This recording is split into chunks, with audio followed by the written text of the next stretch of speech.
Nggak apa-apa hamil di luar nikah, yang penting nggak digugurin. Nggak apa-apa hamil di luar nikah, yang penting tanggung jawab. Nggak apa-apa kalau hamil di luar nikah, yang penting dinikahi. Inilah kalimat yang sedang tren pada saat ini. Bahkan ada beberapa komentar yang sangat menyedihkan, dan ini komentarnya. Nggak apa-apa hamil di luar nikah daripada bertahun-tahun sudah nikah tapi nggak punya anak. Nggak apa-apa hamil duluan yang daripada setelah menikah nanti ujung-ujungnya menjadi pejuang garis dua. Astagfirullahaladzim. Inilah tanda akhir zaman, di mana orang yang hamil duluan dimaklumi dan dianggap wajar, sedangkan orang yang sudah lama menikah tapi belum punya anak dijadikan bahan gunjingan, dijadikan bahan cemoohan, seakan-akan itu aib. Tidak ada istilah gak apa-apa dalam melakukan kesalahan ya dek ya, dan sangat sungguh miris ketika kemaksiatan dijadikan sebuah tren dan bangga akan kemaksiatan itu sendiri. Teruntuk teman-teman yang sudah terlanjur berzina dan sampai hamil di luar nikah, mari bertobat. Cukuplah aibmu hanya dirimu, keluargamu, dan Tuhanmu saja yang tahu. Jangan dijadikan sebuah tren, apalagi harus menyenggol teman-teman kita yang sudah lama menikah tapi belum punya anak. Dan teruntuk teman-teman yang sudah menikah tapi belum dititipi amanah anak oleh Allah, harap bersabar dan jangan bersedih. Lebih baik kita menjadi pejuang garis dua daripada harus hamil di luar nikah. Teman-teman sekalian, tolong jangan menormalisasikan hamil di luar nikah walaupun tanggung jawab. Jangan menormalisasikan perzinahan, karena hal ini bukanlah sesuatu yang dibenarkan. Dalam Islam sendiri sudah jelas Allah melarang kita untuk mendekati zina. Untuk mendekatinya saja kita tidak boleh, apalagi kita melakukannya. Di dalam Quran surah Al-Isra ayat 32, dan janganlah engkau mendekati zina, sesungguhnya zina adalah perbuatan keji dan jalan yang buruk. Perlu teman-teman pahami, anak yang lahir dari hasil luar nikah akan menimbulkan 4 masalah ke depannya. Yang pertama, ketika yang lahir anak perempuan, maka tidak bisa dipakaikan bin bapaknya. Karena apa? Karena anak itu ada sebelum terjadinya akad nikah, jadi harus memakai binti mamanya.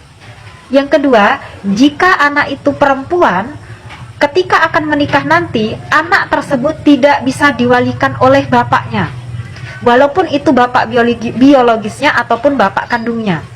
Yang ketiga, ketika nanti sang bapak meninggal, maka anak perempuan itu tidak bisa mendapatkan hak waris.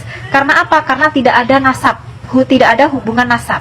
4. Jika yang terlahir anak laki-laki, maka dia tidak bisa menjadi wali bagi adik-adik perempuannya. Itu sebabnya Allah melarang keras melakukan perbuatan zina, karena efeknya sangat luar biasa. Jadi tolong jangan dianggap hal yang wajar dan stop menormalisasikan hamil di luar nikah. Bismillahirrahmanirrahim. Ustadz izin bertanya, apabila seorang hamil di luar nikah, lalu menikah, maka benarkah nasab anaknya bukan ke ayahnya? Dan perlu dilakukan nikah ulang. Apabila hamil kedua, apakah nasab anaknya sudah ke ayahnya? Barakallahu fikum. Naam jemaah. Ini berkaitan dengan nasab anak. Kita tahu anak itu tidak punya dosa. Yang berdosa adalah ayah bundanya. Namun anak itu tetap disebut anak hasil zina. Anak hasil dari perzinahan. Ketika seorang pemuda-pemudi ini, mereka berzina sampai hamil, lalu mereka menikah. Apakah pernikahannya sah? Ketika mereka bertobat kepada Allah Subhanahu wa taala dan pernikahan dilakukan dengan cara yang sesuai syariat, insya Allah nikahnya sah. Lalu bagaimana dengan status anaknya? Jumhur ulama berpendapat bahwa anak itu nggak bisa dinasabkan ke bapaknya. Karena memang benih itu telah ada sebelum ikatan suami istri terjadi. Mungkin dia jadi bapak biologis itu anak, tapi secara agama dia bukan bapaknya. Adapun nanti anak yang kedua, yang ketiga, maka sudah anak bapaknya. Karena lahir setelah pernikahan terjadi. Memang ada sedikit ulama yang berpendapat apabila sang ayah apabila sang ayah yakin bahwasanya itu adalah anak dia. Dan perempuan yang dia zinain belum bersuami. Maka ada yang membolehkan untuk menarik nasab itu kepada dirinya.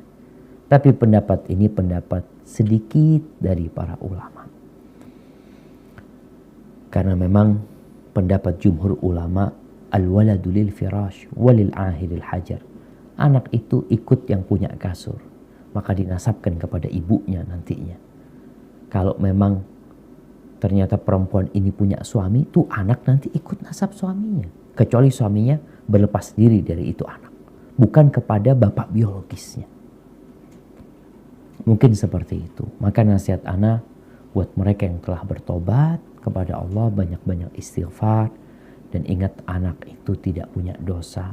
Tapi anak itu akan jadi aib buat orang tuanya selama-lamanya. Semoga Allah mengampuni dosa-dosa kita.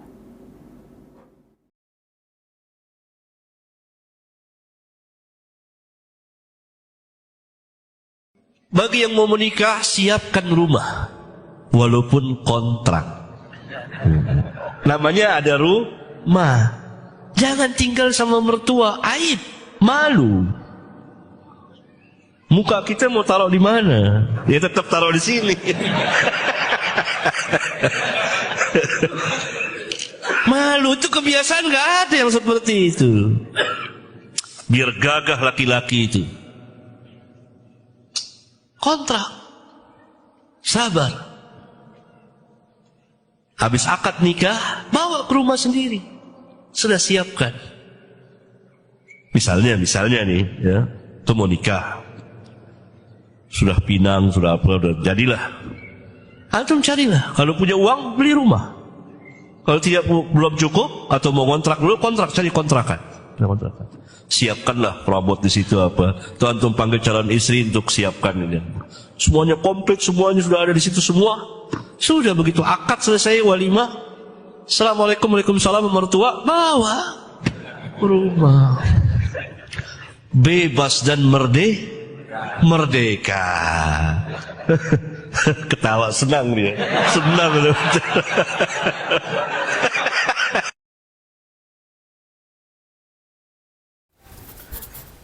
Assalamualaikum warahmatullahi wabarakatuh. Teman-teman pecinta yang saya cintai oleh Allah Subhanahu wa taala. Dari video sudah kita dapat kesimpulan bahwa di sini kita akan meluruskan syubhat yang disebarkan oleh mereka yang imannya lemah, dan harus kita bentengi saudari-saudari kita yang muslimah agar jangan termakan oleh syubhat perkataan bahwasanya tidak apa hamil di luar nikah, yang penting tidak digugurkan dan laki-laki tersebut bertanggung jawab.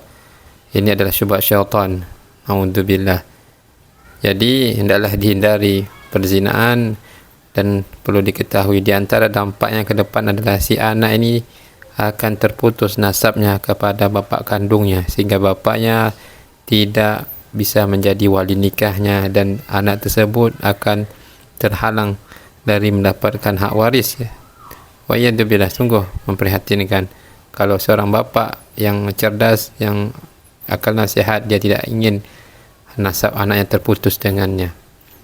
Dan ini harus kita ingatkan bersama. Dan juga bagi mereka yang ingin menikah, hendaklah dia mempersiapkan apa yang harus dia persiapkan. Di antaranya adalah minimal dia punya rumah kontrakan, menunjukkan dia adalah seorang laki-laki yang bertanggung jawab. Minimalisir untuk tinggal di rumah mertua kecuali dalam kondisi tertentu yang memang harus tinggal di rumah mertua. Semoga video singkat ini bermanfaat. Barakallahu fikum. Wassalamualaikum warahmatullahi wabarakatuh.